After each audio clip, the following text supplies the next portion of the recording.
Muy bien, pues buenas tardes a todas, a todos. Muchísimas gracias por acompañarnos esta tarde en esta mesa que vamos a llevar a cabo junto con dos compañeras a las que estamos absolutamente encantadas de recibir en esta casa, que es el Colegio Oficial de la Psicología de Madrid. Lo primero que me gustaría hacer es pedir disculpas en nombre del decano del colegio porque no le ha sido posible acudir esta tarde, pero estoy segura de que pues a última hora del evento, si le es posible, se incorporará con nosotros y nosotras. Hoy celebramos esta mesa, pero da la casualidad de que hoy es el Día Mundial de la Infancia y de la Adolescencia, celebrándose la Convención de los Derechos del Niño, de la Niña y los Adolescentes, así que creo que es algo que va muy acorde para reseñar, ¿no?, en lo que hoy sobre lo que vamos a hablar. Y luego, por supuesto, no quiero dejar de mandar todo el cariño y acordarnos de todas las personas afectadas durante estas terribles semanas ya, ¿no?, por la DANA de Valencia. Mandarle todo nuestro apoyo y todo nuestro cariño a las personas que han perdido familiares, seres queridos y que desde luego han encontrado en una situación devastadora sus vidas. Esta mesa que hoy vamos a poder compartir se lleva a cabo en el marco de unos premios que se concedieron junto con el Colegio Oficial de la Psicología de Madrid, junto con Psicólogos Sin Fronteras, a dos entidades. Esos premios se dan en la Noche de la Psicología. Eso fue hace unos mesecillos, ¿no?, ya en junio, pero nos apetecía que dos compañeras como vosotros nos pudierais contar en qué consisten estos proyectos que han ido desarrollando durante tanto tiempo. Son los premios de Psicología y Solidaridad. La solidaridad se celebra en virtud de estar cerca de las personas, se celebra de alguna forma por estar cerca de la sociedad y, por supuesto, por estar más cerca entre compañeros y compañeras. Así que para nosotros es un gesto importante. Tenemos dos entidades, la Fundación ANAR y la Fundación Manantial. De forma muy breve y muy resumida voy a comentar, ¿no?, lo que ellos nos van a presentar y también a las personas que nos acompañan en la mesa. La Fundación ANAR trabaja realizando ayuda a niños, a niñas, adolescentes en riesgo, en desamparo, desde el año 1970. Promocionando y defendiendo sus derechos, desarrollando numerosos proyectos en España y también en Latinoamérica, como han sido las líneas telefónicas de ayuda, estudios e investigaciones, hogares de acogida y proyectos de asesoramiento y orientación a los centros educativos. Y la Fundación Manantial, por el trabajo que vienen realizando también desde 1995 con las personas con problemas de salud mental y sus familiares, desarrollando proyectos innovadores de atención integral que permiten su recuperación e integración social a través de centros de rehabilitación laboral y psicosocial, centros de día, residencias comunitarias, pisos supervisados y desarrollo de programas de reinserción. Esto pone de manifiesto la necesidad, como decía, de esa solidaridad y de estar cada día más cerca desde nuestra profesión, pero sobre todo de aquellas personas y de aquellos colectivos de mayor vulnerabilidad. Paso a presentaros, porque lo que toca es daros la palabra. Tenemos por un lado a Diana Díaz Álvarez. Diana, muchas gracias por estar esta tarde aquí con nosotros. Ella es directora de las líneas de ayuda de la Fundación ANAR, cuenta con una trayectoria de más de 18 años en la Fundación ANAR, con la gestión de equipos, psicóloga general sanitaria, licenciada en Psicología por la Universidad Complutense de Madrid y es especialista en menores de edad y familias.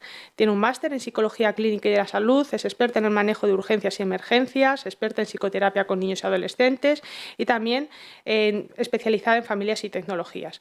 Tiene diferentes publicaciones y ha participado como ponente en distintos foros y congresos nacionales e internacionales. Y Ángela, también muchísimas gracias, Ángela, por estar esta tarde aquí con nosotros. Es licenciada en Psicología, habilitada como psicóloga general sanitaria desde el año 2015, especialización en Psicología y Psicoterapia de grupo, del modelo de grupo operativo, experta en intervención familiar sistémica, también experta en orientación y mediación familiar, habilitada por la Comunidad de Madrid para ejercer las funciones de directora de Centro de Servicios Sociales y cuenta con una experiencia de más de 20 años en el campo de rehabilitación psicosocial con personas con enfermedad mental grave y con patología dual. Y actualmente, desde hace más de 10 años, es psicóloga en el Centro de Día de Soporte Social de Fuenlabrada. Así que, sin más, pasamos a escucharos. Muchas gracias por presentar vuestro proyecto. Estamos pues muy contentas de que nos podáis acompañar esta tarde y nada, os escuchamos. Bueno, pues muchísimas gracias, Timafaya. Es un honor para nosotros desde la Fundación ANAR poder estar hoy aquí, porque somos además, ¿no?, psicólogos y psicólogas las que atendemos las líneas de ayuda de la Fundación ANAR. Entonces, bueno, pues estamos como en nuestra casa. Así que mil gracias de verdad por la invitación. Voy a presentar lo que hacemos nosotros en ANAR, ¿no?, porque además ANAR se nutre de un equipo muy valioso de personas, psicólogos, psicólogas, también abogados, abogadas y trabajadores sociales, ¿no? Pero es verdad que siempre necesitamos voluntarios y voluntarias, así que, bueno, pues espero también, ¿no?, transmitir, ¿no?, la importancia de lo que hacemos en las líneas y de lo que podemos ayudar también, ¿no?, desde nuestra profesión. La Fundación ANAR, como veis, lleva 54 años de andadura.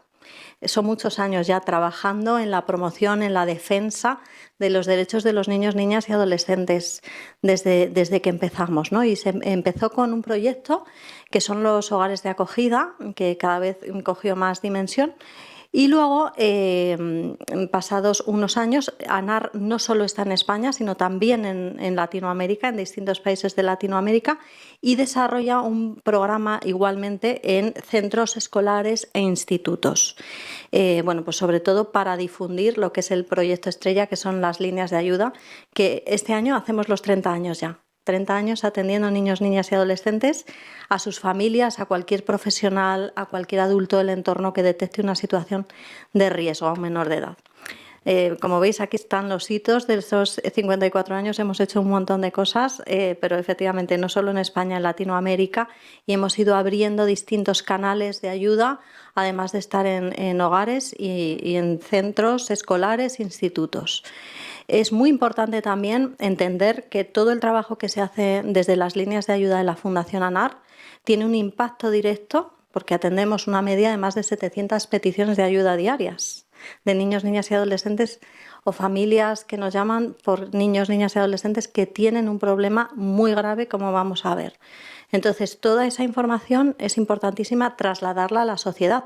No nos la quedamos, es decir, se trata, por supuesto, con todo el estándar de anonimato, confidencialidad, pero sí que son unos datos muy valiosos porque al fin son las voces de los niños, niñas, adolescentes que están sufriendo, que son víctimas de cualquier situación de violencia o que sufren un problema de salud mental serio. Y entonces toda esa información anonimizada pasa a nuestro centro de estudios e investigación y tenéis acceso a todos esos estudios que son longitudinales. Tenemos una base de más de 6 millones de registros que se pueden consultar además, ¿no?, por temáticas, y ahí están, ¿no?, nuestros valiosísimos informes que se presentan bueno, pues en foros importantes, en el Congreso, en el Senado, para que se puedan tomar todas las medidas con nuestras propuestas también, ¿no?, en temas de infancia. Bueno, yo hoy me voy a detener un poco para que se entienda bien lo que hacemos en las líneas de ayuda de ANAR en los últimos datos, en el informe del año 2023. Como os decía, ¿no?, desde el inicio, en 30 años, más de 6,5 millones de peticiones de ayuda atendidas. Somos la voz de los niños, niñas y adolescentes. ¿Cómo funcionamos? Bueno, pues estamos 24 horas todos los días del año, de la semana, sin excepción, por el día, por la noche, el fin de semana, confidenciales, anónimos, gratis. Es un equipo de profesionales, psicólogas, psicólogos expertos en temas de infancia. Se recibe una formación de más de 400 horas teórico-prácticas. Es un servicio para toda España, para todos los niños y niñas de España. Y en esos 3 equipos trabajamos a 3 niveles. El primer nivel es cuando un psicólogo o una psicóloga descuelga ese teléfono y se encuentra una petición de ayuda, sea la que sea, un problema. Normalmente es un problema últimamente muy grave, muy serio, de un menor de edad, que hay que poder explorar en profundidad y hacer una valoración.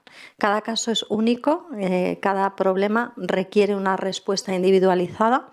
Entonces tenemos unos protocolos, pero hay que ajustar muy bien a cada caso individual. Por eso tenemos que explorar y poder dar una orientación. Siempre vamos, por supuesto, a valorar el grado de urgencia en el que podemos atender la llamada. Si es más urgente, pues evidentemente no, tenemos que conseguir una serie de información que se precisa para poder dar traslado a los organismos competentes y que puedan auxiliar al menor de edad. Pero si tenemos más tiempo, incluso la media de las atenciones de llamadas es más de 1 hora, para que veáis el trabajo tan profundo que se realiza, ¿no? Entonces, desde ahí vamos a explorar muy bien, además, si el menor de edad cuenta con recursos personales para poder afrontar su situación y cuenta con también, ¿no?, en la familia, apoyos profesionales que ya sepan, ¿no?, de su problema.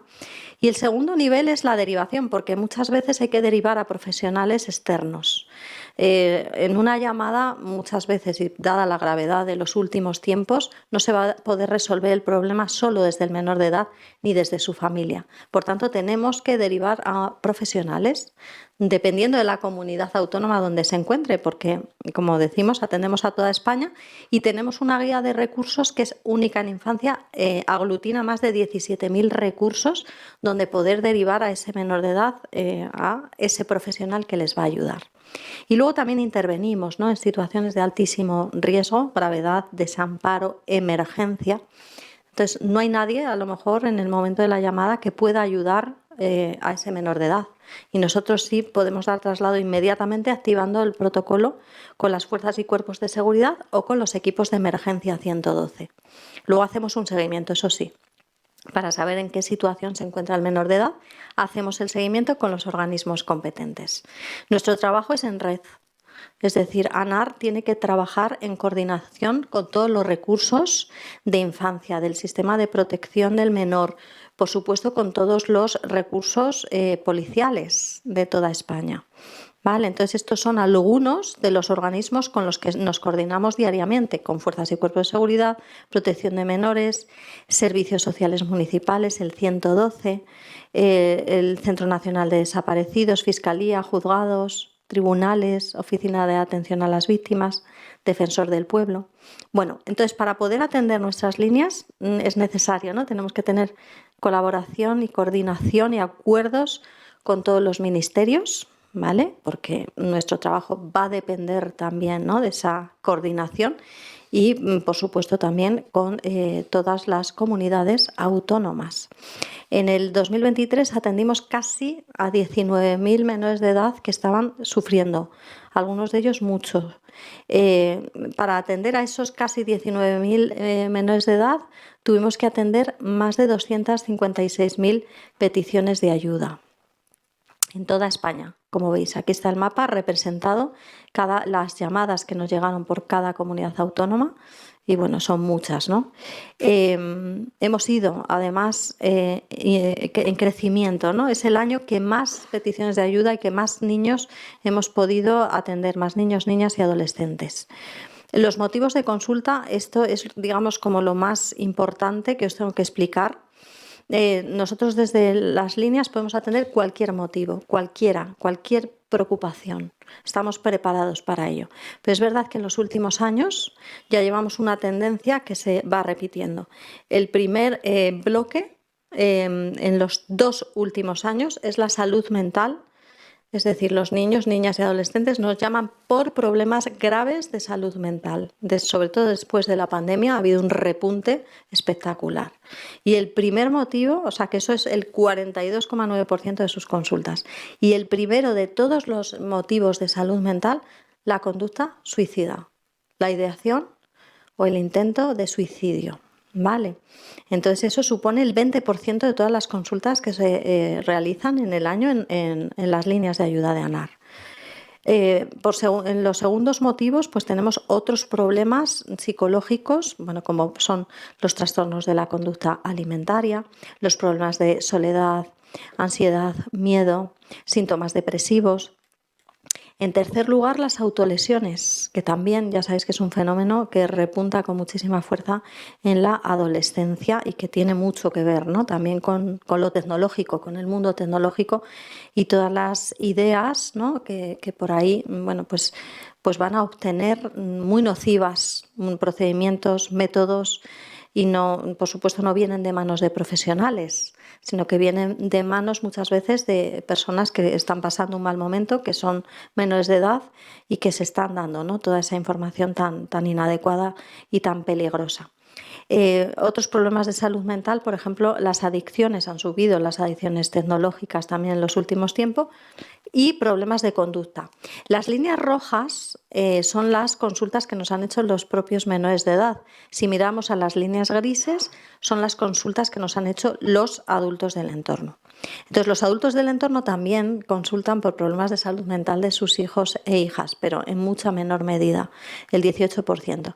¿Eso qué quiere decir? Bueno, pues que a veces no somos tan conscientes en la etapa adulta de un problema psicológico que está teniendo un menor de edad, que incluso lo podemos minimizar, que no identificamos esas señales de riesgo, ¿vale? Por tanto, no consultan tanto los adultos por esa temática.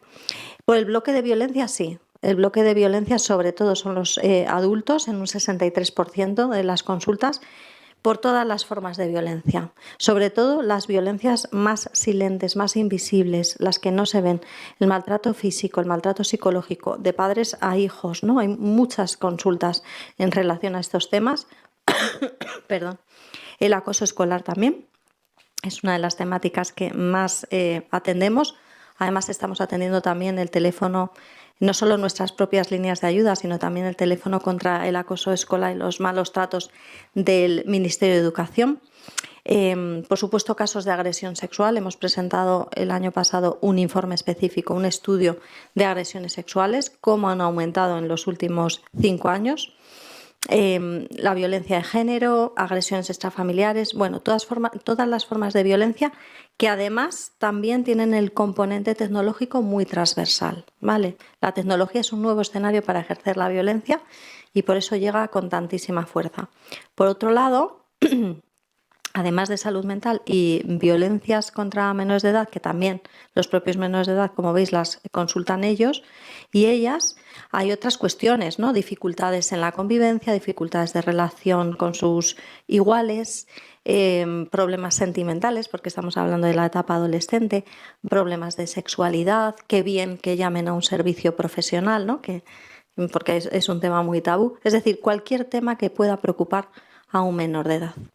El tema de la salud mental es uno de los temas, como vemos, ¿no?, más relevantes, y aquí está un poco el orden, ¿no?, desde la ideación suicida, las autolesiones, ansiedad, todo lo que os he comentado, tristeza, depresión, todo, un elenco de situaciones relacionados con problemas de salud mental.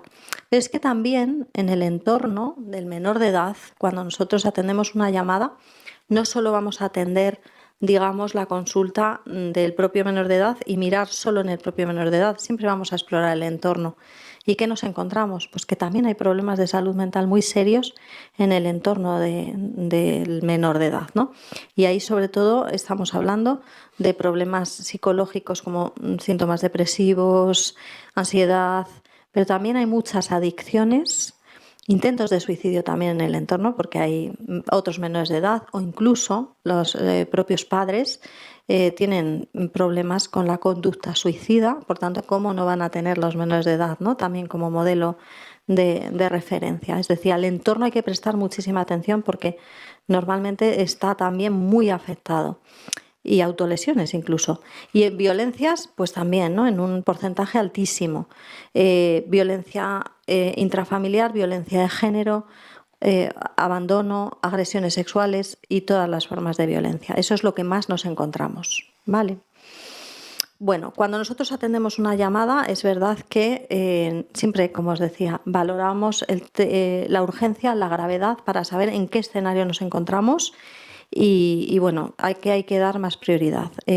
La urgencia ha aumentado muchísimo en los últimos años, ha aumentado un 12% y la urgencia alta se sitúa ya en un 64,7% de las peticiones de ayuda. Son muy urgentes y son muy graves.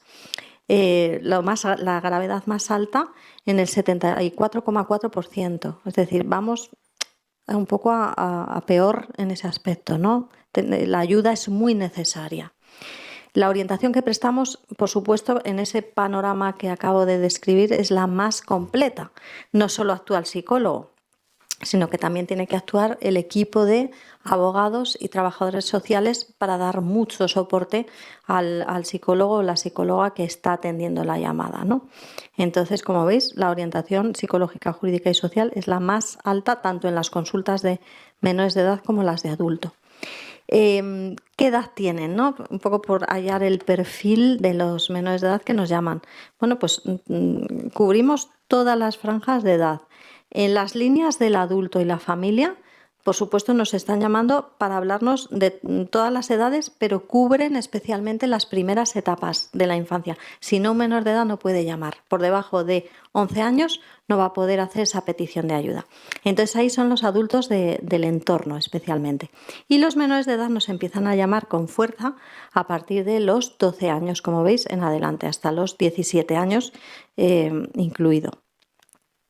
El género, ¿quién nos llama más? Niños, niñas. Bueno, pues sobre todo nos llaman, si descuelgan un teléfono o hacen la petición por chat, sobre todo nos llaman más una chica. ¿Por qué? Porque bueno, pues estamos más acostumbradas, ¿no? En nuestro proceso educativo de socialización a expresar, ¿no? Lo que nos pasa, las emociones, y eso se refleja en la línea. Y es un 70 frente a un 30 aproximadamente, ¿no? La diferencia. Pero cuando atendemos la línea de los adultos nos damos cuenta que los problemas les afectan tanto a los chicos como a las chicas, porque se igualan mucho esos porcentajes.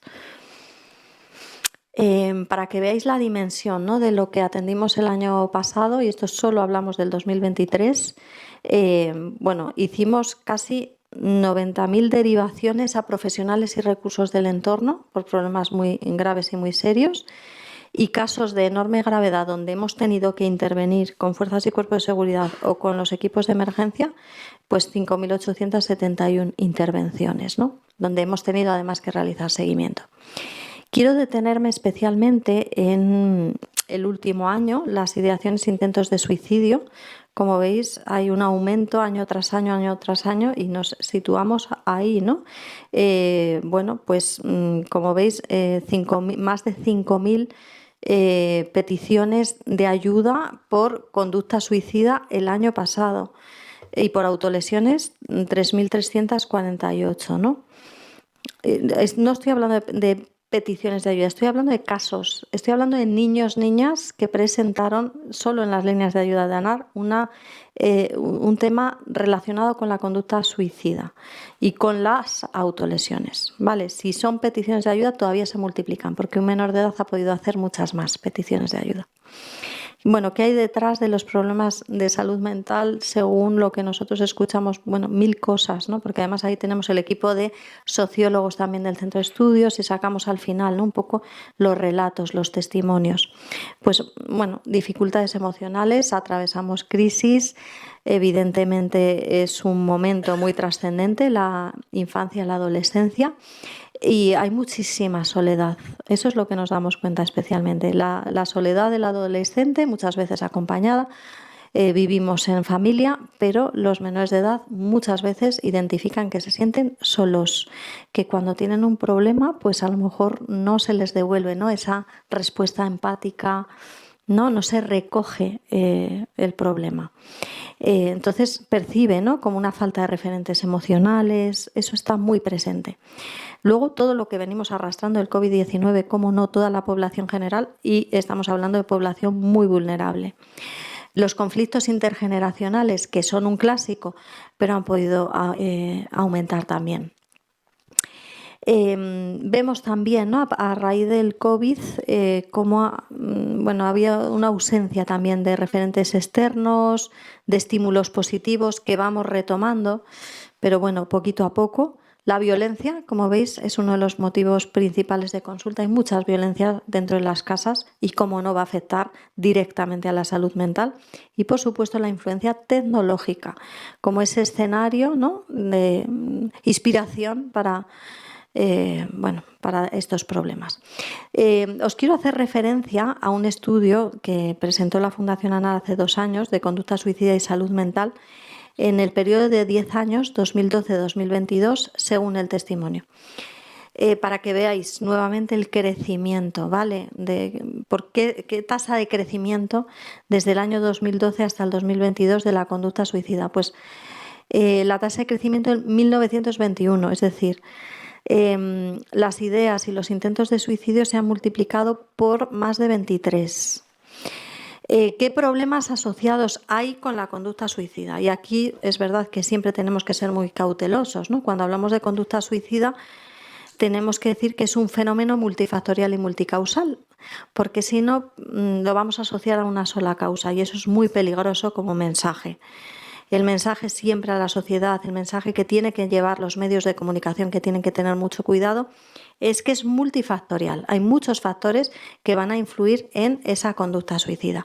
Pero es verdad que en el cruce de variables de todos los datos que hemos extraído para ese informe, más de 9.000 peticiones de ayuda, hemos visto, digamos, en el cruce temas que son más recurrentes relacionados con la conducta suicida. La violencia es uno de los grandes bloques relacionados con la conducta suicida en el 60,9% de los casos. Y veis que uno de los casos más relatados por los menores de edad es el acoso escolar y el ciberbullying y dificultades en el ámbito escolar, ¿no? Por tanto, esto nos indica que debemos de prestar atención cuando atendemos un menor de edad que tiene problemas en el centro escolar y que está sufriendo acoso. Hay que evaluar siempre el riesgo de la conducta suicida. También, por supuesto, el maltrato intrafamiliar continuo y diario, maltrato físico, psicológico, las agresiones sexuales y la violencia de género, especialmente relacionadas con la conducta suicida, entre otras variables. En el segundo bloque importante, todos los temas de salud mental que no se han resuelto previamente y que están presentes, ¿no?, como las autolesiones, que pueden ser antesala también de la conducta suicida, adicciones, problemas de conducta, problemas también de TCA. Vale, entonces, este es un poco el panorama. Ese estudio lo podéis descargar de nuestra página web. Tristemente, nos encontramos, siempre evaluamos, y el menor de edad tenía tratamiento psicológico, estaba llevando tratamiento psicológico. En el 44% de los casos no. Entonces, esto ya es un problema, ¿no?, porque estamos hablando de problemas de salud mental muy serios, de violencia, y no tienen acompañamiento psicológico. Y luego la implicación de las tecnologías, pues que casi en el 50% había una implicación clara de la tecnología en una conducta suicida, sobre todo a través de WhatsApp, Instagram, TikTok o los videojuegos, creciendo muchísimo en los últimos años. ¿Y para qué utilizan la tecnología relacionada con la conducta suicida? Pues para obtener información, como decimos, nociva. Se da muchas pistas, muchas claves y es peligrosísimo. Eso produce un efecto contagio, un efecto llamada. Para sentirse también escuchados, por tanto, qué peligroso, ¿no?, que no encuentren el sentido de pertenencia en la casa y que lo encuentren en la tecnología, y también para pedir perdón y a veces despedirse. He hecho un poquito el repaso de estas cuestiones. No sé si luego va a dar lugar a debatir. De momento me quedo aquí, pendiente de cualquier pregunta, profundizar en temas de acoso escolar, conducta suicida, lo que queráis, y entonces dejo paso a mi compañera. Muchas gracias.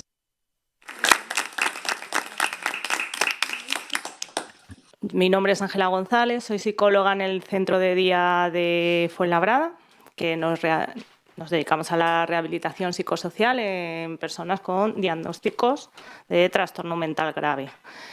Me has dejado súper impactada, Diana. Tengo una hija de 11 años, o sea, Esto, la verdad que es muy interesante también conocer los datos, ¿no? Y bueno, a ver, ya me lo han puesto. ¿Me dejas el rodillito? A ver, cuando me dijeron de participar en estas jornadas, la premisa era, por un lado, presentar a la Fundación Manantial, que es en donde yo trabajo, y por otro lado, pues hablar un poquito del día a día y los retos con los que nos encontramos los psicólogos y en general los profesionales que trabajamos con las personas con trastorno mental grave y cómo acompañar a estas personas, ¿no?, en el día a día para lograr la inclusión laboral, autonomía, acceso a una vivienda y caminar hacia un proyecto de vida, ¿no? Eran un poco las premisas de la jornada.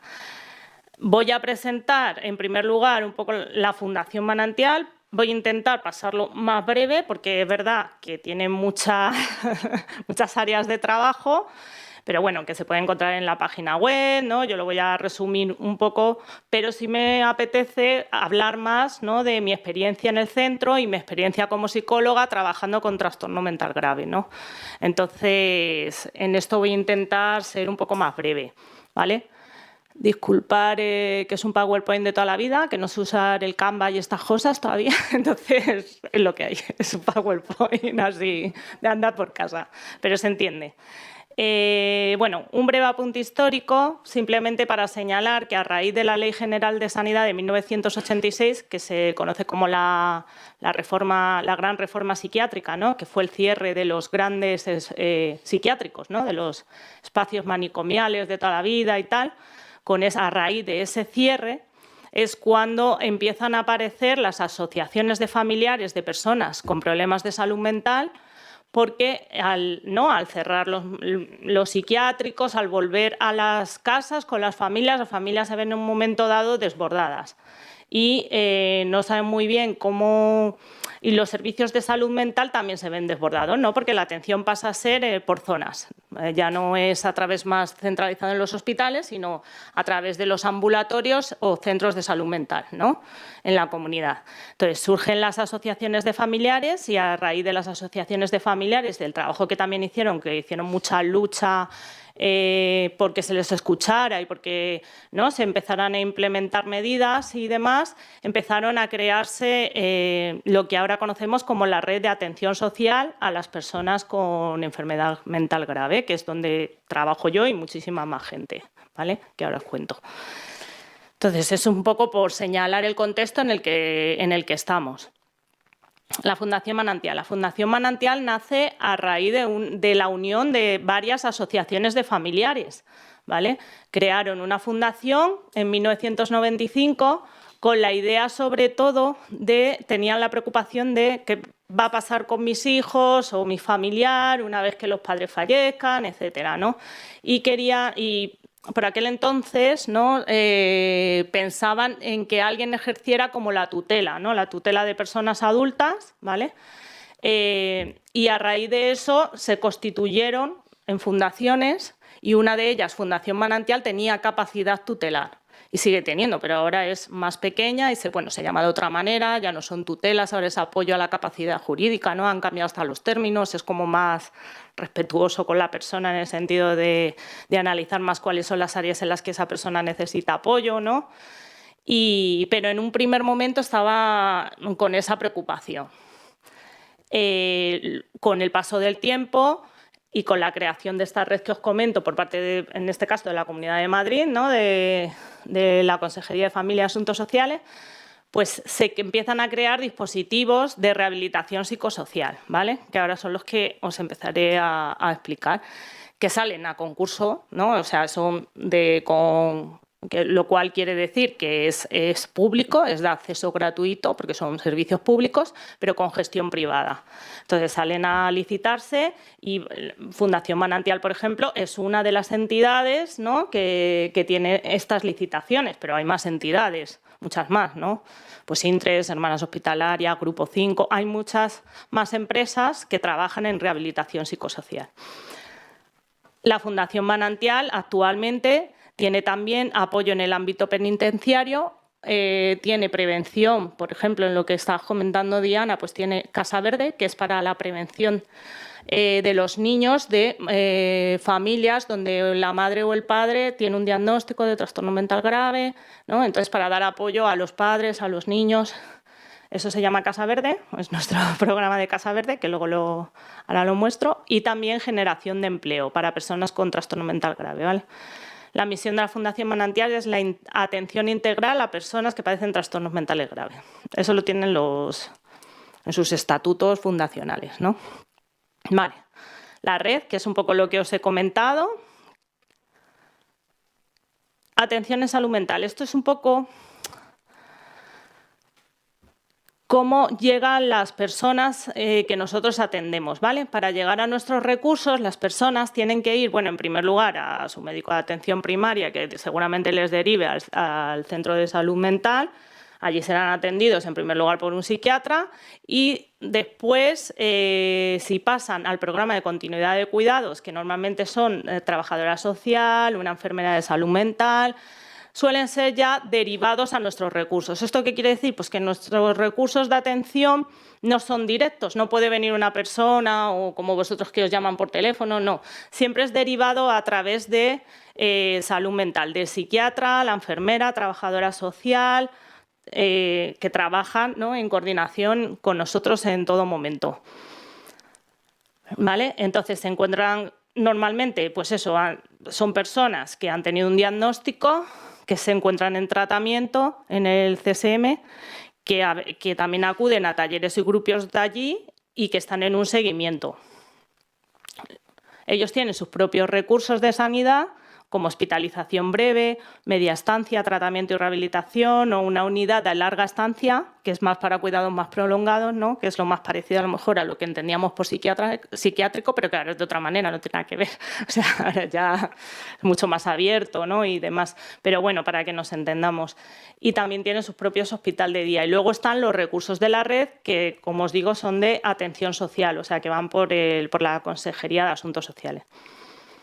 ¿Vale? Dentro de los recursos de atención social que tenemos en Fundación Manantial existen los centros de rehabilitación laboral, que están dirigidos, pues eso, a personas. Todo el rato hablo de eso, de personas diagnosticadas, etcétera. Bueno, ya no lo repito más, pero que es con el perfil que trabajamos, ¿no? Con interés en el empleo, que están más especializados en la rehabilitación laboral, para facilitar su acceso y mantenimiento en el mercado de trabajo, ya sea en el ordinario o ya sea a través de un centro especial de empleo, ¿vale? Bueno, el dato es que Manantial actualmente gestiona 6 del total de 29 CRLs que hay en la Comunidad de Madrid, que están formados por psicólogos, terapeuta ocupacional, un técnico de apoyo a la inserción laboral, un preparador laboral y luego maestras de taller, más un director, para unas 60 plazas. Esto lo nombro porque es verdad que a día de hoy la red es muy extensa. O sea, la red de atención social sí que cuenta con muchos centros. Empezó, como os digo, con una demanda de los familiares porque no había nada en el 95 y actualmente, pues fijaros, en CRLs hay 29, CRPS 29 para la Comunidad de Madrid, ¿no?, divididos por áreas. Normalmente son por áreas que tienen sus centros de salud mental de referencia. ¿Vale? Los centros de rehabilitación psicosocial facilitan el desarrollo de la autonomía personal y social, promoviendo una vida activa y participativa en la comunidad. Fundación Manantial gestiona 6 del total de 29. Los profesionales, pues similar, psicólogo, trabajador social, terapeuta ocupacional y educadores, educadoras sociales, para en torno a 60-90 personas. Los equipos de apoyo social comunitario, que son recursos más pequeñitos, por unas 35 plazas, con un psicólogo, psicóloga, trabajador social, educadoras sociales, que que estos van sobre todo al territorio, ¿no? Van a las casas, al barrio, se mueven a donde la persona necesite, porque como ya os contaré, pues suelen ser personas con gran aislamiento social, a veces con mucha dificultad para salir a la calle, con mucho miedo al otro, ¿no? Entonces, ellos van a las casas, los profesionales en este caso, o al barrio, al bar de abajo, al contexto donde el usuario quiera recibir ese apoyo. Los centros de día de soporte social, que es donde yo trabajo, por ejemplo, en uno de ellos, en uno de los 33 que hay en la Comunidad de Madrid, que están compuestos por una psicóloga, una terapeuta ocupacional, educadoras sociales y que tienen en torno a 35 plazas también, ¿vale? Las residencias, también Fundación Manantial gestiona 5 residencias, que son para en torno a 30 a 35 plazas, ¿vale? Que son residencias voluntarias, o sea, la gente tiene que entrar voluntariamente, pues viven allí, ¿no? Pero hacen todo tipo de actividades que tengan que ver con rehabilitación dentro de la propia residencia, entrando y saliendo pues, a hacer las actividades que tengan que realizar y demás, ¿vale? Y eso, y con atención personalizada con equipo las 24 horas del día.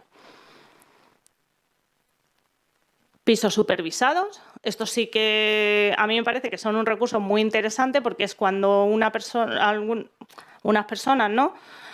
Quieren vivir de manera autónoma, pero necesitan aún un soporte, un acompañamiento, algún tipo de apoyo. Entonces, se tratan de pisos para 4 o 5 personas de vida autónoma, pero con la supervisión de 1 o 2 educadores que van a diario, unas horitas o lo que haga falta, y luego también pues, cuentan con una psicóloga que se acerca también, cuentan también con los profesionales de la residencia que tuvieran de referencia para hacer allí grupos o lo que necesiten, ¿no? Pero es verdad que que están integrados en la comunidad y viven todo de manera autónoma, ¿vale? Otros proyectos de Fundación Manantial pues sería el área laboral, el Centro Especial de Empleo Manantial Integra, que eso es una oportunidad de inclusión laboral para las personas con dificultades de acceso y mantenimiento del empleo en el mercado ordinario, ¿vale? Es un centro pues eso, especial de empleo para personas con discapacidad, en este caso, de salud mental. Porque o sea, creo que el de Manantial es el único que es para problemas de salud mental, porque los otros centros especiales de empleo son de todo tipo de discapacidades, ¿no? El único requisito es tener una discapacidad. Pero que sea de salud mental, porque a veces también, claro, la lucha contra el estigma, ¿no? A veces los empresarios quieren contratar personas con discapacidad, porque además hay beneficios fiscales, pero cuando dices que es por salud mental, uy, ¿no? Ya no es igual que una discapacidad física, una discapacidad motora, no sé, ¿vale? Entonces... Y luego también el proyecto Casa Verde, que era el que os señalaba, que es de apoyo, prevención y seguimientos para los hijos e hijas de personas con problemas de salud mental y atención a los padres también. Vale. Fundación Manantial también trabaja en el ámbito penitenciario, dando apoyo, es un proyecto que tenemos que es para apoyo de las personas con trastorno mental grave en su proceso de reinserción social, que van a la prisión, para empezar a preparar con las personas, ¿no?, la salida. Protección, el servicio de apoyo a la capacidad jurídica. Esto es lo que antes se entendía como tutela, ¿no? Lo que os comentaba de esa parte tutelar de adultos, de la tutela de adultos, que aún sigue teniendo casos Fundación Manantial de personas, ¿no?, que tienen algún tipo de curatela, porque ahora se denomina como curatela, ya sea de apoyo a sus cuidados de salud o de apoyo a la economía, porque no se gestionan bien solos o por lo que sea, ¿no? O de apoyo a... O sea, es como más... Ahora es más específico en el área que tengas la dificultad. Ya no es como antes que las tutelas eran casi de todas las áreas de la vida de la persona. Ahora es mucho más específico de donde tenga la dificultad.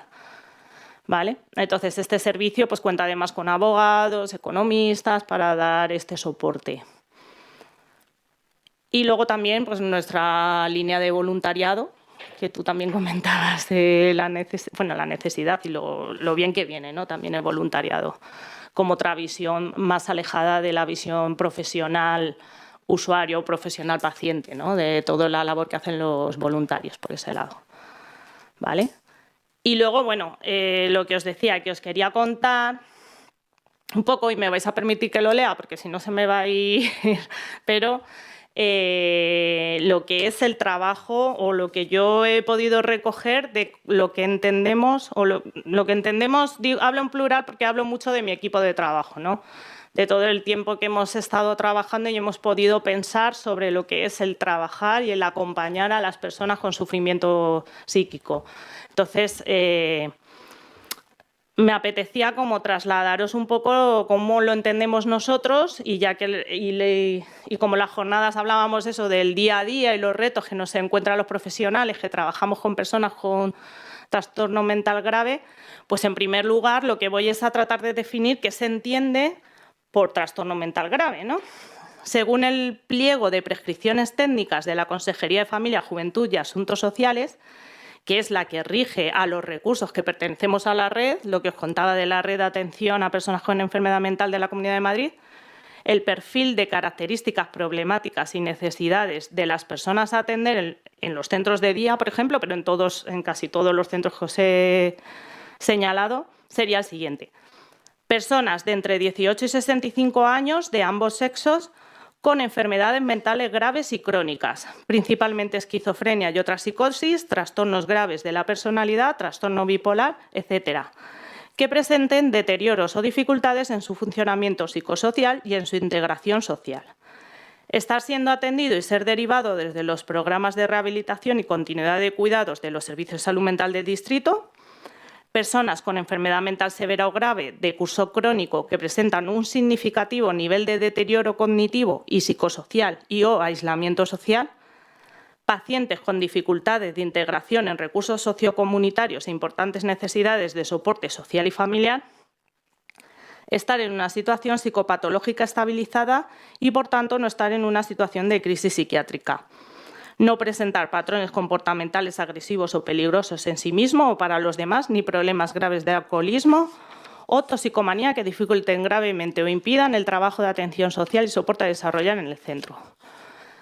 Aquí esto es lo que ponen los pliegos, o sea, esto es lo que ¿no? Sería el perfil que la Comunidad de Madrid dice que las personas con estos diagnósticos son las que acceden a nuestros centros, ¿vale?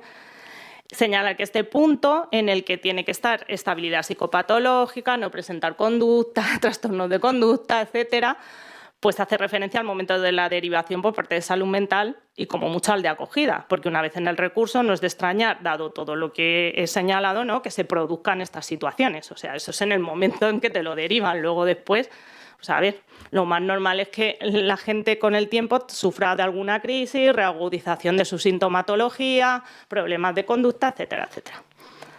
Vale, en esta misma guía se establece que los objetivos y funciones de un centro de día, en este caso, pero que como os digo, son muy similares a todos los recursos, ¿no? Hablo de centro de día, que es el mío, pero un CRPS, CRL, la mini residencia, tenemos objetivos institucionales similares, ¿vale? Solo que a lo mejor el CRL porque es más encaminado a lo laboral, pero lo demás más o menos lo compartimos.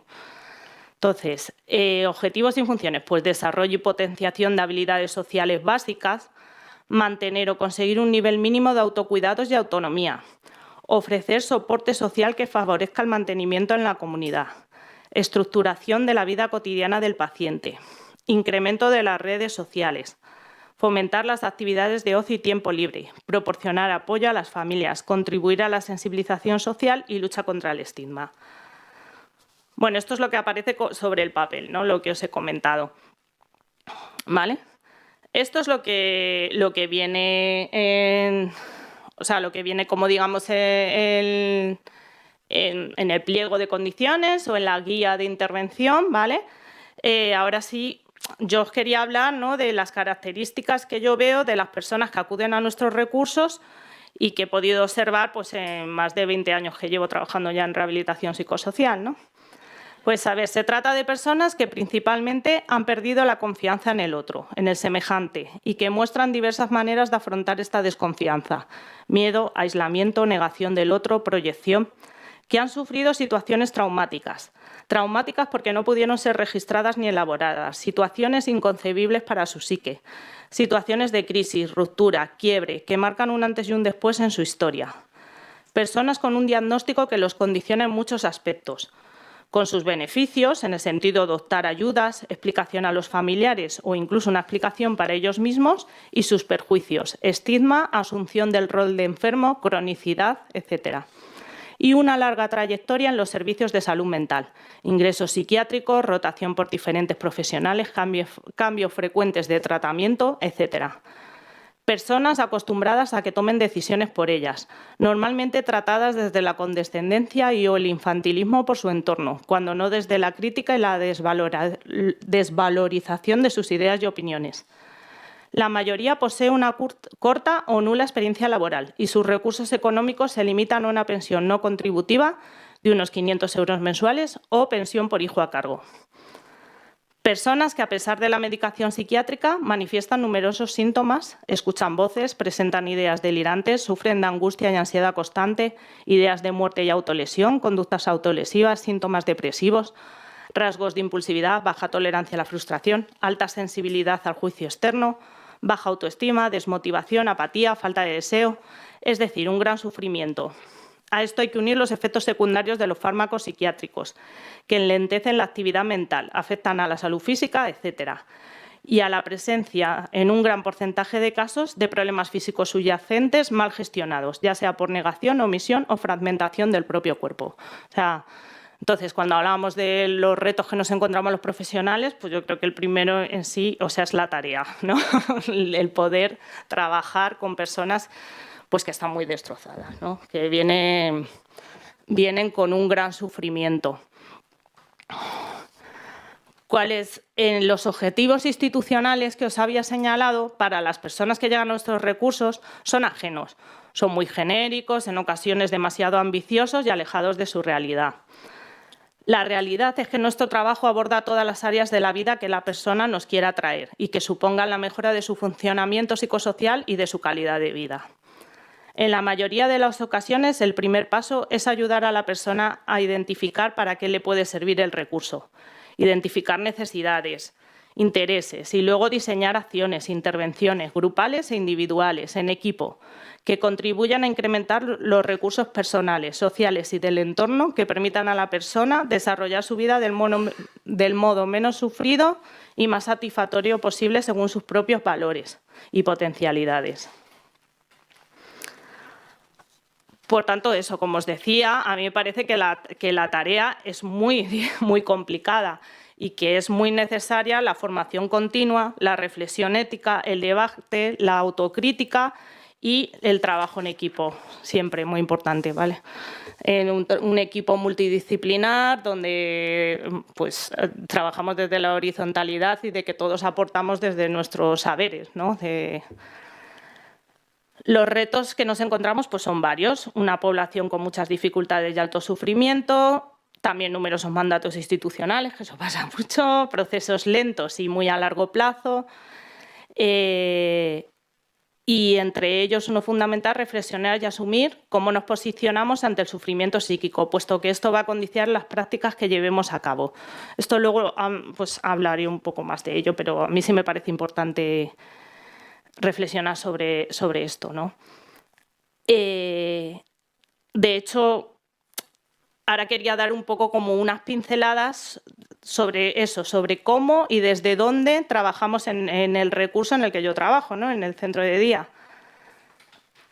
Junto a una terapeuta ocupacional, 2 educadoras sociales y un director que es compartido con otros 2 recursos, el CRL y el equipo de apoyo. Nosotros, en el centro de día de Fuenlabrada, basamos la intervención en 3 principios fundamentales. Promover autonomía, favorecer las relaciones sociales y facilitar la construcción de intereses personales. Promover autonomía, ¿de qué manera? Pues a apoyar a que las personas conozcan e identifiquen sus propias necesidades, qué necesitan para estar bien. Atender a las demandas de intervención que las personas nos traigan. La salud, vivienda, relaciones familiares, economía, o sea, todo lo que la todo lo que la persona te traiga es susceptible de intervención. Explorar con las personas a las que atendemos de qué recursos personales, relacionales, etcétera, dispone. Reflexionar conjuntamente sobre las acciones posibles para lograr sus proyectos personales o para atender a sus necesidades de bienestar. Movilizar herramientas y estrategias para salvar los obstáculos que se puedan encontrar en el desarrollo de su autonomía. En cuanto a favorecer las relaciones sociales, sería ayudar a restaurar la confianza en los demás, que os comentaba que está muy dañada. Facilitar que se experimenten los beneficios de las relaciones sociales. Promover espacios de encuentro en los que sea posible establecer relaciones con los otros. Ayudar a resolver las dificultades percibidas en las relaciones y ayudar a cuidar los vínculos importantes ya existentes. Y facilitar la construcción de intereses personales, explorando con las personas sus deseos, motivaciones e inquietudes, creando las condiciones para que puedan generarse experiencias significativas y ayudando a significar experiencias. O sea, eso nos parece muy importante. Creemos que en los centros las relaciones que se establecen con los demás son una cura, entre comillas, ¿no? O sea, muchas veces decimos que en esto que tú comentabas también del acoso, bueno, todas las llamadas al final es con un otro, ¿no? O sea, claro, la violencia, todo es con un otro. Pero igual que te has dañado o roto a través de la relación, también la relación te sana, ¿no? Y te cura. Entonces, la importancia del encuentro con los demás, ¿no? Y de lo dañado que está en el encuentro con los demás en las personas que tienen estos tipos de diagnósticos, ¿no? Vale, entonces, ¿cómo lo hacemos? Pues eso, a través de intervenciones individuales y grupales, ¿vale?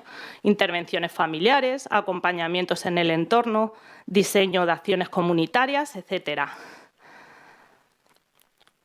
El reto, aparte del diseño y llevar a cabo todas estas acciones, que no voy a entrar a desarrollar porque, claro, se me alargaría mucho de todos los grupos que hacemos, las intervenciones que llevamos a cabo, etcétera. Sí creo importante señalar que deben someterse a evaluación continua por uno mismo y por su equipo, por otros compañeros, etcétera, evaluando qué hacemos y cómo lo hacemos, ¿no? Tan importante como lo que queremos hacer o lo que vamos a hacer es cómo lo vamos a hacer, ¿vale? Y en eso y en eso era a lo que me refería con el posicionamiento también que podamos tener, ¿no?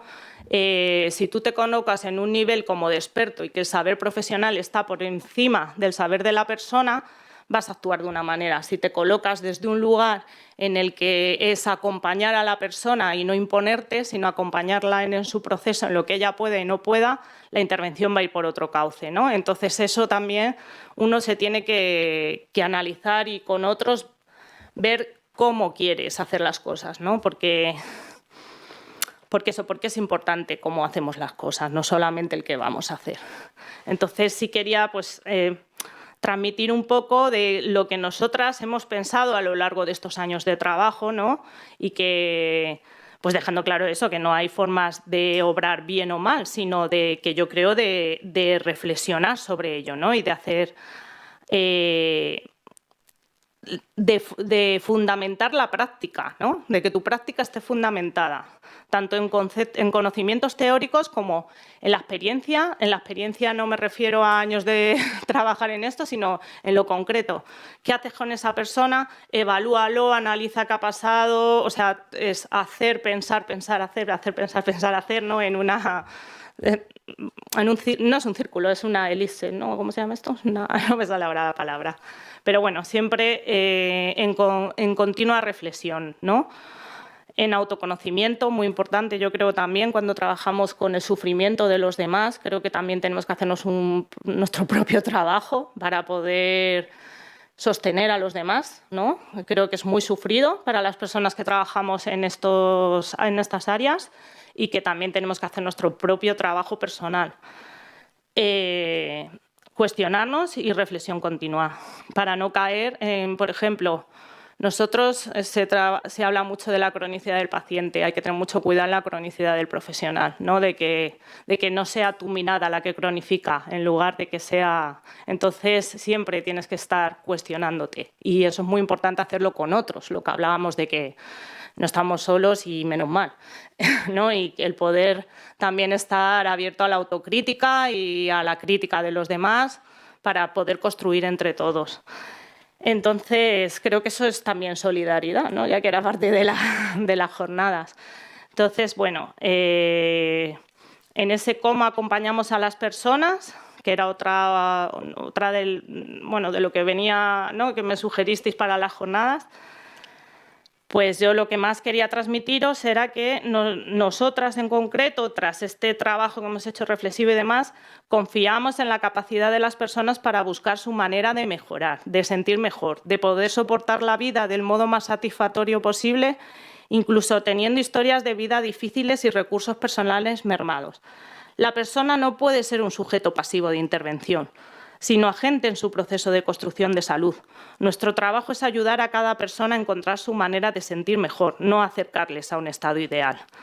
Nos entendemos en este proceso como expertos en ayudar a las personas para que puedan ir disminuyendo su malestar y construyendo salud, no como expertos en cómo ha de ser un estado de salud perfecto y unívoco.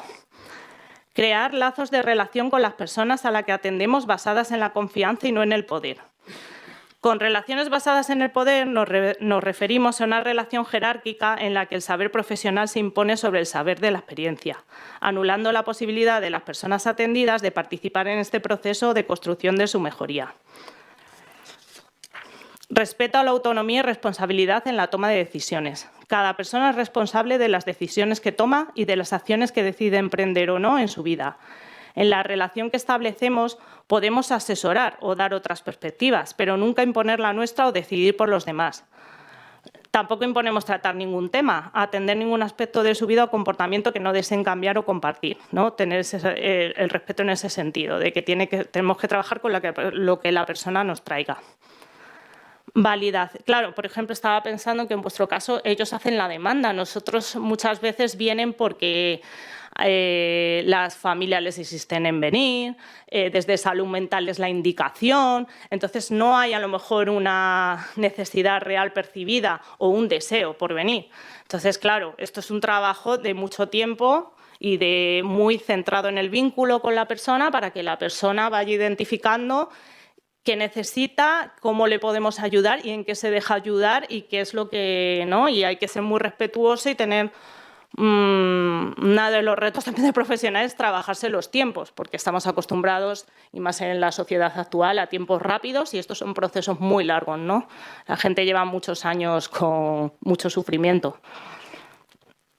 Validación de la experiencia del otro, esto también es muy importante, no hay que invalidar las versiones que las personas tienen sobre su propia vida, sus experiencias, su historia, ni sus maneras de ver el mundo. Siempre hay que trabajar desde su propio relato, es decir, no negar el delirio o no negar la idea, ¿no? Trabajar desde ahí. La comunicación abierta, tratamos de comprender lo que se quiere comunicar, permitiendo que cada persona se exprese en su propio lenguaje y desde su propio punto de vista, preguntando lo que sea necesario para asegurarnos de que estamos entendiendo lo que la persona quiere decir. Disponibles para poder hablar de cualquier tema que sea relevante para quien habla, también para compartir nuestra perspectiva, forma de entender, etcétera, de forma clara, intentando evitar las ambigüedades. Interés genuino por los demás, por las personas. Nuestro interés en la relación no es por algún aspecto concreto, por ejemplo, el que se cambie alguna conducta, sino en la globalidad de la persona y de su existencia. La relación es cálida, cercana, natural, comprometida con la persona y no con la intervención. También nos permitimos afectarnos el uno al otro y trabajamos con las emociones que surgen en esa relación. Flexibilidad. La relación se va moldeando en el contacto con el otro. No se presupone ni se plantean modos de hacer o relacionarse de manera rígida, sino que se van adaptando a las situaciones y personas. En el quehacer diario supone que no todas las interacciones están programadas en grupos o citas individuales, sino que también se propicia la existencia de espacios convivenciales que promuevan otros tipos de interacción, estar disponibles para las personas, ¿no? Además que con las patologías que nosotros trabajamos esto es muy importante porque hay veces que si no estás en ese momento eso se ha ido, no te lo van a volver a a contar o a decir o no va a volver a salir, ¿no? O has perdido su confianza en ese momento. Trabajo en equipo, súper importante, trabajo multidisciplinar. Asumimos la tarea de atender el centro y a las personas que asisten de un modo conjunto entre todas las profesionales que trabajamos en el centro. Nosotras, por ejemplo, no dividimos las tareas por áreas de intervención, el área del psicólogo, educador social, sino que juntamos todos los saberes y los ponemos a disposición, ¿no?, del equipo cuando analizamos el caso, cuando pensamos la intervención, etcétera. Y trabajamos sobre todo desde el vínculo y el vínculo que establece cada profesional con las personas. ¿Vale? Incorporamos también los saberes de la experiencia de cada una de nosotras, los llamados saberes profanos, ¿no?, como un aspecto que enriquece nuestras posibilidades como equipo. Trabajo con perspectiva comunitaria, muy importante también por lo que os hablaba de lucha contra el estigma, de sensibilización a la población, etcétera. Además, cuando suelen ser personas que están, como señalaba, bastante aisladas socialmente, entonces cuando alguna persona muestra interés o nos demanda realizar alguna actividad u ocupación más allá de las opciones que nosotros tenemos en el centro de día, les apoyamos en la búsqueda de recursos, lugares o maneras de realizarlo, recurriendo a los dispositivos que existen en la comunidad, tanto los que ya conocemos como indagando sobre nuevos. Y si no existen o no se ajustan a las necesidades, tratamos de buscar conjuntamente nuestra nueva forma de desarrollar esos intereses dentro de lo posible, generando espacios nuevos, creándolos en nuestros propios recursos y dando la posibilidad de ponerlos al servicio de la comunidad, o bien buscando en la comunidad, como llamamos, espacios amables, o ayudando a construir esos espacios amables, ¿no? A veces nos coordinamos, pues tenemos mucha relación con asociaciones de Fuenlabrada, entonces a lo mejor nosotros, junto con la asociación de no sé qué, creamos un espacio en concreto, un grupo de tal, un taller de cual, para que donde ya de alguna manera estás generando las condiciones para que sea un sitio amable con la diferencia, ¿no?, y tolerante, ¿vale? También contamos con actividades abiertas a la participación de personas distintas a las que acuden al centro de día. Damos importancia a que nos conozcan en el entorno y a ofrecernos para posibles colaboraciones o proyectos que puedan surgir conjuntamente con otras entidades, lo que os comentaba más o menos. Para ello también hay que detectar espacios o grupos de interés, presentarnos y pensar cómo podríamos colaborar. Luego, coordinación abierta y fluida con el Centro de Salud Mental, que os comentaba, y con otros agentes e instituciones que también trabajan con las personas a las que atendemos. Entendemos que una buena comunicación entre los agentes implicados en la atención a una persona incide directamente en la calidad de su atención. Mantenemos reuniones de coordinación pues, una vez al mes fijo y telefónicas muchísimas con las profesionales del Centro de Salud Mental y en comunicación permanente con ellas. Participamos en la construcción compartida de nuestro trabajo a través de la revisión, no solo de las intervenciones que realizamos, sino también de los procesos de atención de los que nos encargamos de manera conjunta. Pensamos también que es muy importante participar en espacios técnicos con otros profesionales, como estos que estamos haciendo aquí, para intercambiar ideas, conocer iniciativas y compartir esta responsabilidad de repensar las maneras, ¿no?, de obrar. Porque, bueno, o sea, ya para acabar, no sé si vamos bien, ¿no? Sí. Para acabar, pues quería parafrasear al psicólogo José Leal. Os voy a leer una frase de él, ¿vale?, que no es muy larga, pero que es: la reflexión ética es el fundamento de toda práctica que se lleva a cabo desde el convencimiento de que no todo vale por igual y que hay razones para escoger unos comportamientos y no otros. Esas razones son el fundamento del buen trato y, por consiguiente, del buen tratamiento. Porque la ayuda y la cura, aun bien fundamentada técnicamente, no es posible sin la impregnación de un modo humano de llevarla a cabo. Y ya está, hasta aquí.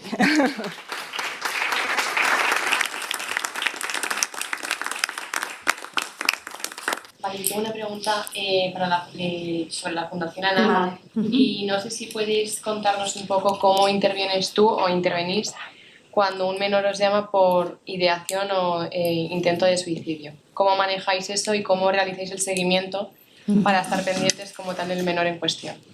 Vale.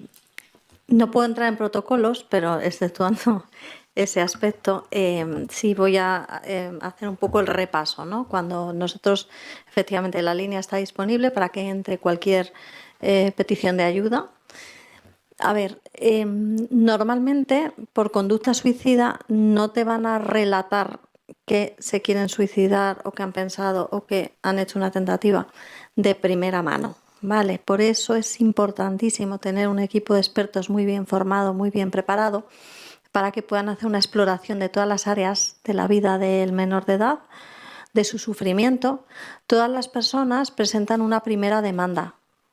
Pues llamo porque tengo problemas en casa o llamo porque en el colegio me pasa algo, ¿no? Entonces, desde ahí nosotros vamos explorando, tirando el hilo, viendo, ¿no?, qué dificultades presenta ese problema para la persona en su día a día, qué consecuencias tiene a nivel emocional, en otras áreas de comportamiento también, en quién se apoya, cómo resuelve esto. Y desde ahí vamos haciendo un poco el panorama del sufrimiento de la persona. Cuando nosotros identificamos alguna señal de alerta, y en algunos casos, como os he dicho, qué motivos se relacionan especialmente con la conducta suicida, siempre vamos a explorar si hay conducta suicida, porque si eres un profesional muy bien formado y muy bien preparado, sí tienes las herramientas para hacer esa exploración sin miedo. Vale, entonces si no hay ninguna tentativa, ninguna ideación, pues perfecto. Pero muchas veces surge que sí, puede haber, ¿no?, esa ideación. Y no estás sugiriendo nada, sino estás haciendo una exploración igual que haces una exploración de otras áreas, ¿vale? Es decir, esto toca un poquito con los mitos del suicidio. Parece que si exploras resulta que vas a dar ideas y no, todo lo contrario, porque está llamando a un servicio profesional y estamos viendo que el nivel de sufrimiento y hasta qué punto, ¿no?, esto ha podido afectar a la persona. Entonces, desde ahí nosotros llamamos a saber si hay ideación, si hay intentos previos y, bueno, pues vamos a valorar, ¿no?, el grado de ansiedad, de angustia que le produce a la persona, ese tema, con qué frecuencia, evaluamos una serie de parámetros y vamos viendo qué podemos trabajar, qué se relaciona con esa conducta suicida, dónde hay que prestar atención. Vamos haciendo un plan de acción. Si se tiene que apoyar en personas de su entorno, por supuesto. Si tiene que ir a profesionales de salud mental externo, también. Y por supuesto que haya un seguimiento de esas llamadas. Nosotros nunca podemos llamar a nuestros usuarios. Son los usuarios los que nos tienen que llamar a nosotros porque son menores de edad. Podemos poner en una situación de alto riesgo. Vale, entonces siempre el teléfono lo tienen, el 920-2010. Nos pueden llamar cuando lo deseen, o escribir por chat o por email o por la línea que escojan. Por supuesto, si hay una situación de riesgo grave, nosotros identificamos que hay una tentativa en el momento de la llamada. En más de 1.200 casos, tan solo del año 2023, había un intento de suicidio ya iniciado. La persona te está llamando hablando de una actitud, de un método, de un plan que está llevando a cabo. Entonces ahí hay que actuar de otra manera. Hay que ser muchísimo más directivos para ayudar, auxiliar inmediatamente porque está en riesgo su vida, ¿no? Y entonces, como os decía antes, activamos el protocolo de colaboración ahí con el 112, con los equipos de emergencia con los que nos coordinamos diariamente de toda España, ¿no? También las fuerzas y cuerpos de seguridad, pero aquí en temas sanitarios es el equipo de emergencia 112. Y el seguimiento nunca se hace con el menor de edad. Igualmente, es una situación de riesgo. Yo no puedo llamar en los días posteriores al menor de edad. Tengo que hacer el seguimiento con los organismos y profesionales que han intervenido en ese auxilio al menor de edad. Y nosotros no paramos ahí, es decir, podemos llamar al 112, efectivamente, explicar la situación y que el 112 se encargue y auxilie y acuda. Luego nos interesa profundizar todavía más. Seguimos mandando informes a otros organismos que tienen que seguir actuando sobre una conducta suicida. Si es servicios sociales, servicios de protección al menor, etcétera. Pero vamos a seguir si hay una situación, porque nosotros lo que sí vamos a saber, o sea, nuestra misión es saber qué hay detrás de la conducta suicida. Y es lo que les decimos siempre en nuestras recomendaciones a las familias, a los profesionales. ¿Cuál es la causa? ¿Cuáles son las causas? Eso es sobre lo que hay que actuar. La conducta suicida, digamos, es lo que es la punta del iceberg, es lo llamativo, es el síntoma. Pero en realidad los problemas están ahí detrás y la persona tiene que entender que de los problemas se puede salir. Los problemas, la mayoría, son temporales. Es verdad que en la etapa adolescente ese es el problema, ¿no?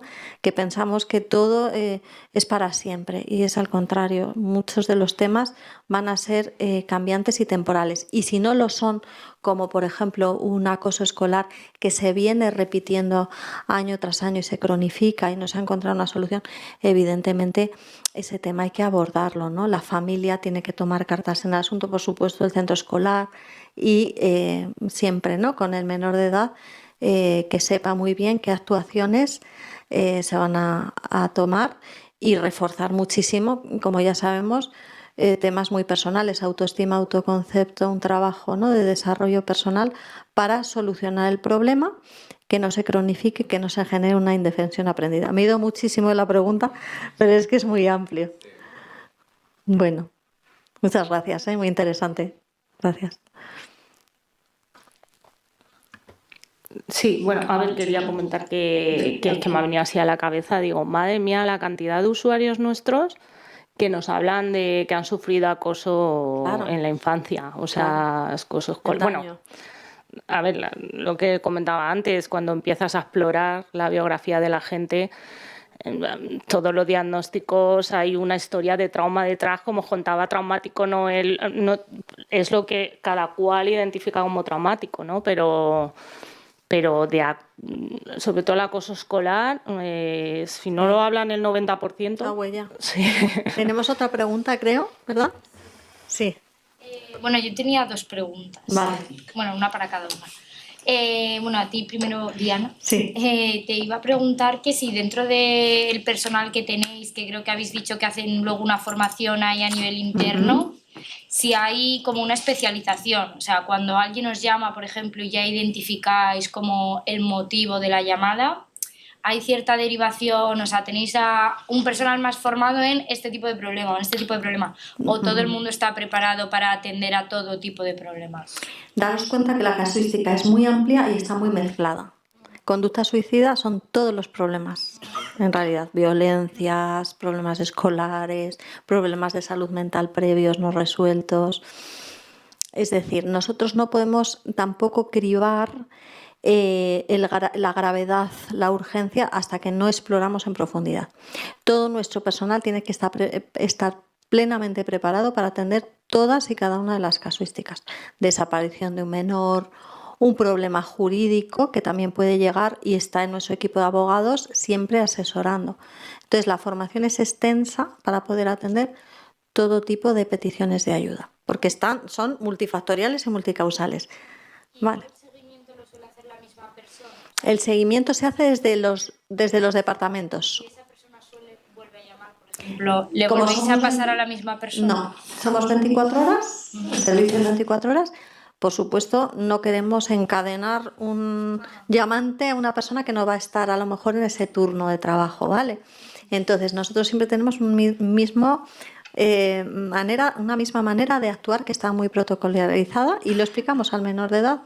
Cuando nos vuelvas a llamar, nos cuentas X cosas de tu caso y ya nos ponemos al tanto. Es una cosa interna más de protocolo y por ahí cualquier persona del equipo está plenamente capacitada para poder atender. Tenemos un equipo amplio y tenemos una cobertura también de supervisores, coordinadores que están velando por el buen desarrollo de cada una de las llamadas. Gracias. Y bueno, Ángela, creo. Sí.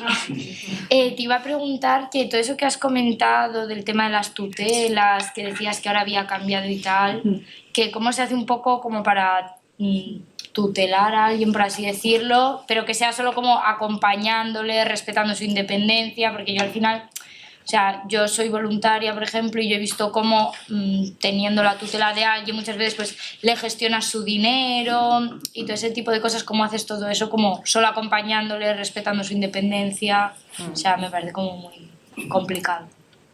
Sí, a ver, nosotros tenemos en Fundación Manantial el departamento que está apoyo a la capacidad jurídica. Allí hay trabajadoras sociales, educadoras sociales, abogados, economistas. Entonces, digamos que la persona tiene dificultades en un área de su vida. Tantas dificultades que le ha llevado a que un juez determine que necesita una persona que se llama curador, que es el que vele por esas áreas, ¿no? Por ejemplo, que esto que llama mucho la atención, que es pues el tener una curatela económica. Yo, por ejemplo, lo he visto mucho en el diagnóstico de trastorno bipolar, en fase de manía, de haberse gastado todo, o sea, la ruina total, ¿no? Entonces, a lo mejor esa persona, cuando estaba estable, decidió pedir ayuda en ese sentido. A veces es la familia quien lo solicita, a veces es la propia institución, el psiquiatra o quien sea, quien solicita, ¿no? Porque la persona a lo mejor pues, no identifique que tiene ese problema, o si lo identifica, pues no quiera pedir ayuda. Entonces, a veces lo solicita otra persona. A día de hoy, el trámite es mucho más rápido y más efectivo si lo tramita la propia persona. La propia persona lo que tiene que hacer es... creo que se hace el trámite en Fiscalía y a través de Fiscalía, creo que se llama denuncia, de hecho, ¿no? Sí. Claro, sí, pero que la persona es como que hace como si fuera, le llaman como denuncia, pero bueno, una solicitud a Fiscalía. Entonces se analiza su caso, hay que presentar todos los informes de todos los médicos, su testimonio, ¿no? Y se le pregunta a esa persona quién quiere que sea su curador. A veces eligen un familiar, a veces eligen la Comunidad de Madrid porque no tienes relación con los familiares o no quieres que sea tu familiar para que no haya abusos o lo que sea. Y la Comunidad de Madrid tiene algunas fundaciones o asociaciones, nosotros, Candelita, hay algunos más, que ejercen esa labor. Entonces ponen a todos estos profesionales a trabajar con la persona, pues eso, para intentar respetar lo máximo posible sus deseos, pero sin ponerse en riesgo. Entonces es un trabajo muy cercano y su trabajo es acompañar a esa persona.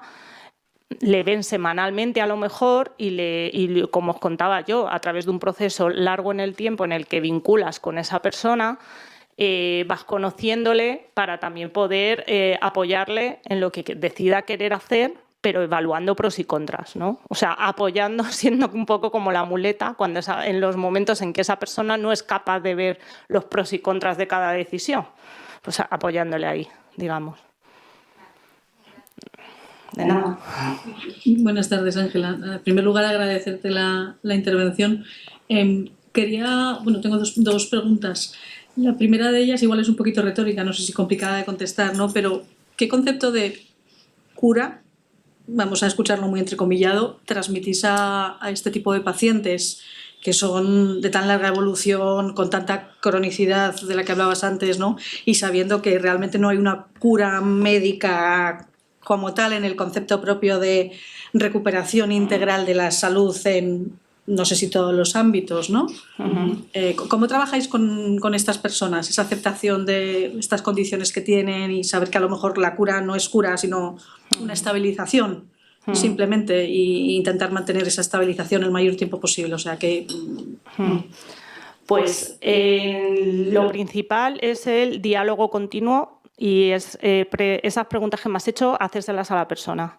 Es decir, entendiendo que efectivamente la gente tiene como la fantasía de volver al nivel previo a la primera crisis, y eso pues no va a suceder seguramente, pero que sí se puede llegar a un aumento de calidad de vida en el que sientas, ¿no?, que puedes, que te sientes bien, digamos. O sea, nosotros tenemos a día de hoy a usuarios que vienen al centro que te afirman que se encuentran muchísimo mejor, que tienen sus ciertas dificultades en ciertas cosas concretas, ¿no? Pero que sí sienten y ya no hablan de cura, hablan de este es el momento en el que mejor me he sentido desde hace mucho tiempo, por ejemplo, ¿no? Eso para mí ya es, vamos, la leche, teniendo en cuenta que como todos pasamos por altibajos, ¿no? Entonces todos vamos a tener nuestros momentos de crisis. Lo que pasa es que el momento de crisis de un neurótico no es igual que el momento de crisis de un psicótico, claro. Pero todos vamos a pasar por nuestros momentos y nuestras crisis vitales. Entonces nosotros acompañamos en todos los momentos. Y también hay que señalar a las personas, pues eso, que no es cura como tal, pero sí es alcanzar. Ellos también te lo definen, ¿no? Como alcanzar un estado en el que, aunque sigas teniendo síntomas, como que puedas vivir con ellos en el sentido de aceptación y a lo mejor manejo. A veces no hay manejo, pero sí aceptación. A veces hay una explicación que viene a tranquilizar el síntoma, que eso también ayuda mucho. O sea, con cada persona es de una manera distinta. Y sí. Lo que sí hemos visto que ayuda muchísimo a la gente a encontrarse mejor es por eso incidimos mucho en ello, es tener actividades significativas, o sea, que para ti signifiquen algo, no hacer por hacer, no ir a un sitio a hacer macramé, si no te interesa el macramé para nada, ¿sabes? Que hacer cosas que para ti tengan un significado, que generen marca, que sean significativas, a la vez que te relacionas con relaciones auténticas relaciones importantes, relaciones que no sean superfluas, relaciones de amistad, relaciones de compañerismo, eso ayuda a todo el mundo. O sea, son dos pilares que son muy importantes. Terapéutico, ¿se interviene algo desde el diálogo abierto en el abordaje de la psicosis? Sí, en algunos sitios sí. Por ejemplo, los finlandeses en eso a tope. Claro, aquí menos. Aquí, a ver, en esto que os comentaba de tener que estar siempre en un trabajo constante, ¿no? de revisión, nos formamos en muchas áreas. Nosotras, bueno, conocemos el diálogo abierto porque hemos estudiado de él, o sea, lo hemos intentado estudiar y formarnos. Pero todo nos sirve, yo digo que somos muy eclécticas porque cogemos de aquí y de allá y lo integramos también a que trabajamos bajo una institución con unos mandatos propios también. Y ya no te hablo de Fundación Manantial, te hablo de la Comunidad de Madrid, de los servicios de salud mental. Entonces, tienes también con una guía de intervención, ¿no? Que no es un protocolo a lo mejor muy rígido, pero en el que sí hay, ¿no? Que te indica un poco las líneas que tienes que abordar desde cada recurso. Otra cosa en donde tú puedes jugar un poco más es en cómo lo hagas, y cómo tú amuebles tu mente. Quiero decir que si tú coges del diálogo abierto y algo, por ejemplo, ponerlo en juego cuando están con los familiares o intentar reunir a todas las personas implicadas en el caso, que eso es muy del diálogo abierto, pues lo puedes introducir. A lo mejor lo que no puedes hacer es hablar las 24 horas del día en presencia del usuario. Claro, eso no es muy complicado. O hablar de su problemática con él, porque el psiquiatra te va a decir, no lo voy a hacer, ¿sabes? O sea, hay cosas que no las puedes hacer, ¿no? Pero yo creo que de todas las cosas que vas leyendo, te vas formando, puedes introducir de aquí y de allá también en función de lo que tienes. Y con unos usuarios sí, otros no. También pasa, ¿no? Que también depende de la persona. Bueno, no sé si te contesto. Nada. Digo, muy brevemente también, en nombre de la Fundación Psicología Sin Fronteras, que es coorganizadora de los premios desde hace unos años. Bueno, primero agradeceros sin duda que nos hayáis acompañado. Agradecer también al colegio que mantenga esta iniciativa de llamar a la solidaridad. Recordar, sin duda, a las víctimas de Valencia. Están siendo unos días también complicados en la intervención. Y me gustaría decir también, y en los bulos, que algunos han tocado a las organizaciones no gubernamentales. Y, sin embargo, yo creo que las organizaciones no gubernamentales, que además nos hermanamos y vamos juntas frente a algunos otros modelos de competencia, estamos aquí para llegar donde no se llega. en otros momentos, ¿no? Estamos aquí para defender la salud mental como un derecho. Estamos aquí para construir solidaridad, para construir democracia, para construir justicia y para pelear allí donde estemos por estos valores.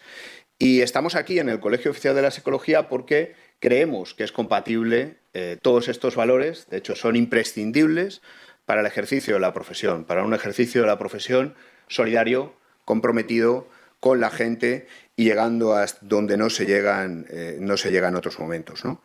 Esa es la idea, que llevemos nuestro desarrollo y nuestra profesión cerca de los derechos humanos, cerca de los objetivos del desarrollo del milenio y desde el compromiso. Este premio lleva ya algunas ediciones, pero es verdad que ahora estamos de novedad, porque pensábamos ir más allá del reconocimiento institucional y así lo propusimos, más allá del premio que se da en la Noche de la Psicología, que es muy bonito y que creo que es imprescindible, y llevarlo también hacia el conocimiento de las organizaciones, el conocimiento de lo que hacen y de lo que tienen detrás. Así que muchas gracias a Diana Ángela por hacerlo posible, muchas gracias al colegio e invitaros a seguir construyendo solidaridad, seguir construyendo justicia, seguir construyendo democracia y seguir luchando por los derechos humanos allí donde estéis, allí donde ejerzáis la profesión, allí donde la ejerzamos, todos juntos y construyendo red. Muchas gracias.